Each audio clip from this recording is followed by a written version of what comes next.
கோடி உறவே அக்கா. என் வாழ்க்கையில நான் அதிகமா சொன்ன வார்த்தை அம்மா.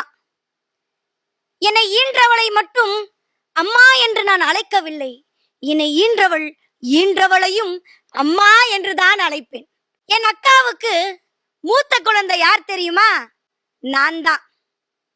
அவங்க பெத்த பிள்ளைக்கு புது துணி வாங்கி கொடுத்து அழகு பார்த்தாங்களான்னு எனக்கு தெரியல. ஆனா புது துணினாலே ஆஷிகாவுக்கு போட்டு அழகு பார்க்கணும்னு நினைச்ச என் அம்மா என் அக்கா. உடன் பிறந்த சொந்தம் இது, என்னை ஊக்குவிக்கும் பந்தம் இது. நிலையில்லாத வாழ்க்கையிலும் நிஜமான உறவு இது. என் மடமையை போக்கி அன்பு என்னும் உடமையை ஊற்றி என்னை அனுதினமும் வளர்ப்பவள். எங்களின் இருவரின் ரத்தமும் வேறு, எங்களின் இருவரின் ரத்தமும் வேறு. ஆனால் எங்கள் அன்பின் வேர் ஆழம் என்பதை இந்த சமூகத்திற்கு சொன்னது என் அக்கா. இந்த உலகத்தில் நான் நினைக்க 1000 பேர் இருக்கிறார்கள். ஆனால் என்னை நினைக்கும் ஓர் உயிராக இருப்பவள் என் அக்கா.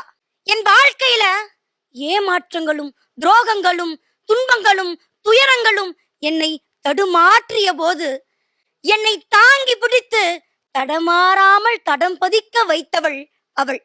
அவள் இறைவன் கொடுத்த வரம் அல்ல, என் உடன்பிறப்பு இறைவன் கொடுத்த வரம் அல்ல, வரம் கொடுக்கும் இறைவனாக என்னோடு இருப்பவள் என் அக்கா. என் அப்பா அம்மாவுக்கு அப்புறம் யார் என்ன பார்த்துப்பாங்கன்னு ஒரு நாள் கூட நான் நினைச்சதே இல்லை, யோசிச்சதே கிடையாது. ஏன்னா என் அக்கா எனக்கு அக்காவா இல்லை, அம்மாவாக அப்பாவாக அண்ணனாக தம்பியாக தோழனாக தோழியாக எனக்கு எல்லாவுமாக என் அக்கா இருக்கிறாள். அவள் எல்லாம் பார்த்து கொள்வாள் என்கின்ற நம்பிக்கை எனக்கு இருக்கிறது. நான் பட்டம் பெற வேண்டும் என்பதற்காக தனக்கு கிடைக்கும் படிக்காசை கூட தனக்காக செலவழிக்காமல் எனக்காக செலவழித்து என்னை பட்டம் பெற செய்தவள் என் அக்கா. எல்லோரும் யோசித்துக் கொண்டிருப்போம், கூட பிறந்தவங்க தானே அவங்க அப்படின்னு.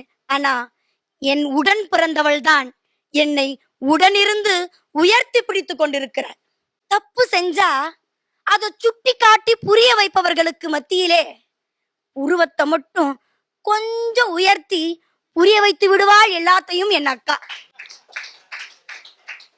என் அக்கா எதற்குமே பயப்பட மாட்டா. ஆனா ஒரு பெண் வீட்டு வாசப்படியை தாண்டிட்டா போதும் இந்த சுற்றமும் சமூகமும் அவளை மட்டம் தட்டி கொண்டே இருந்தது. அதுபோல்தான் என்னையும் இந்த சமூகம் மட்டம் தட்டிய போது நீ நீ இந்த வீட்டின் வாசற்படியை மட்டுமல்ல, இந்த உலகத்திலே இருக்கிற அத்துணை வெற்றி படியையும் நீ தொட வேண்டும் என்பதற்காக நான் ஏறும் ஏணிப்படியாக இருந்தவள் என் அக்கா.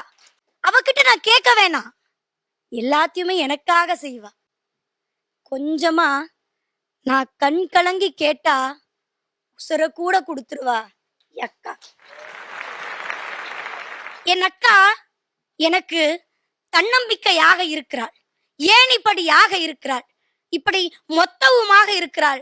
எங்க அம்மா சொல்லுவாங்க, பாப்பா நீ பணக்கார வீட்டுல பிறந்திருந்தா ரொம்ப சந்தோஷமா இருந்திருப்பல்ல அப்படின்னு. ஆனா எங்க அம்மாக்கு இன்னைக்கு நான் பதில் சொல்றேன், அம்மா பணக்கார வீட்டுல நான் பிறந்திருந்தா கூட இவ்வளவு சந்தோஷமா இருந்திருப்பனான்னு எனக்கு தெரியல. காரணம் என்ன தெரியுமா?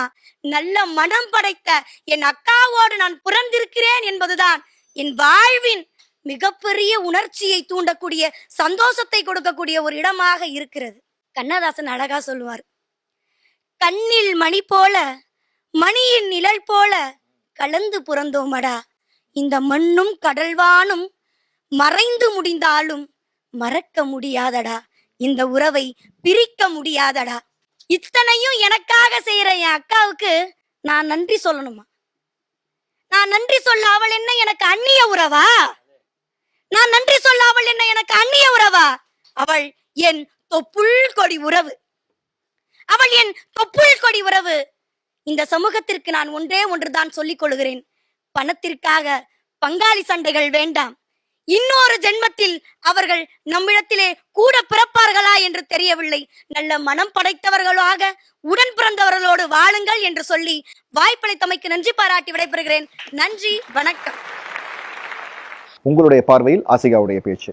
அன்புக்குரிய அருமை தங்கை ஆசிகா அவர்கள் ரொம்ப இன்னைக்கு அவங்களுடைய பேச்சில் அக்காவை பற்றி சொல்லும்போது ஏனியாக இருந்தாங்க படியாக இருந்தாங்கன்னு இப்போ தான் தெரிஞ்சது உங்கள் வளர்ச்சிக்கு தான் அவங்க பிடியாக இருந்திருக்காங்க அப்படின்னு சொல்லி.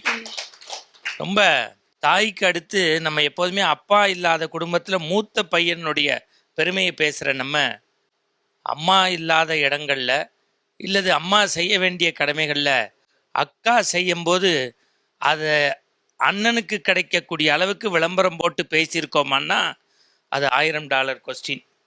ஆனால் அந்த ஏக்கத்தை போக்குற வகையில் அக்காவை பற்றி ரொம்ப காயம்பட்ட இதயங்களுக்கு ஒரு மருந்து மாதிரி இருந்தது உங்களுடைய பேச்சு.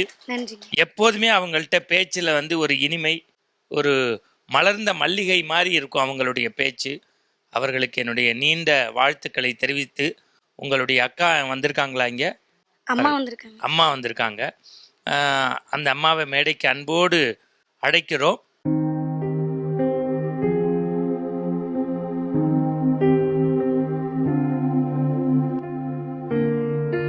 எனக்கு 3 பெண் குழந்தைங்க. என் பெண் குழந்தைகளை நான் பெற்றெடுக்குன்னு சொல்லி என் உறவுகள் எல்லாம் என்னை அசிங்கப்படுத்தினாங்க. 3 பெண் குழந்தைங்களை பெற்றுட்டு நீ என்ன செய்வ, அந்த குடும்பமே க்ளோஸ் அப்படின்னு சொல்லுவாங்க. என் பொண்ணு 4ஆவதாக என் பெண் குழந்தை பிறந்தப்போ என் குழந்தைக்கு 3 நாள் பாலே தரல. என் சொந்தமெல்லாம் என்னை ஏளனப்படுத்தினப்போ. ஆனால் இப்போ நான் நினைக்கிறேன், என் பிள்ளைய பெற்றதுக்கு நான் ரொம்ப பெருமைப்படுறேன். அம்மா அதாவதுங்க 40 வருஷத்துக்கு முன்னாடி 4 பொண்ணு 10 பேசலாம். இப்போ ஒரு பொண்ணுக்கு அவன் 1000 பேர் 1,00,000 பேர் மேட்ரிமோனியில் அலைஞ்சிட்டு பொண்ணே கிடைக்கலம்மா. நீ உங்களுடைய உணர்வுகள் வழிகள் எனக்கு புரியுது. நானும் 4-5 சகோதரிகளோட பிறந்தவன். அழகாக பேசும்போது ஆஷிகா ஒரு விஷயம் சொல்லுது. அக்கா சகோதரி உறவுலாம் ரைட்டு, சகோதர யுத்தமும் சகோதரி யுத்தமும் நடக்குது. கோர்ட்டுக்கு போகிறான், வாய்தா கட்டுறான், வக்கீல் சாப்பிட்றான், நீதிபதி சாப்பிட்றான். நம்ம நீதிபதி இல்லை, அந்த நீதிபதி, அந்த கோர்ட்டு, அந்த வக்கீல் சாப்பிட்றான். சொத்தை மடத்துக்கு எழுதி வைக்கிறேன், எவனுக்காக எழுதி வைக்கிறேன், உனக்கு ஒரு பிடி தராதுன்றான். பெரிய குடும்பத்துலேருந்து இது நடக்குது எல்லாம் இருக்குது. ஆனால் அந்த உறவுகள் சொன்னாங்க, அடுத்த ஜென்மத்தில் இந்த சகோதரி இந்த சகோதரரோட நம்ம பரப்பினா அதுக்கு வாய்ப்பே இல்லை. அதை உணர்ந்துட்டு நம்ம இந்த காய்ச்சல் வேண்டாம், புகைச்சல் வேண்டாம், எரிச்சல் வேண்டாம். அது வாழ்வியல் முறையாக சொல்கிறாங்க அவங்க. அதாவது இதையெல்லாம் உணரக்கூடிய ஒரு பக்குவத்தை நமக்கு இறைவன் கொடுத்துருக்கான் பாருமா. எத்தனை சகோதர சகோதரிக்கு இது கொடுத்துருக்கேன், எத்தனை.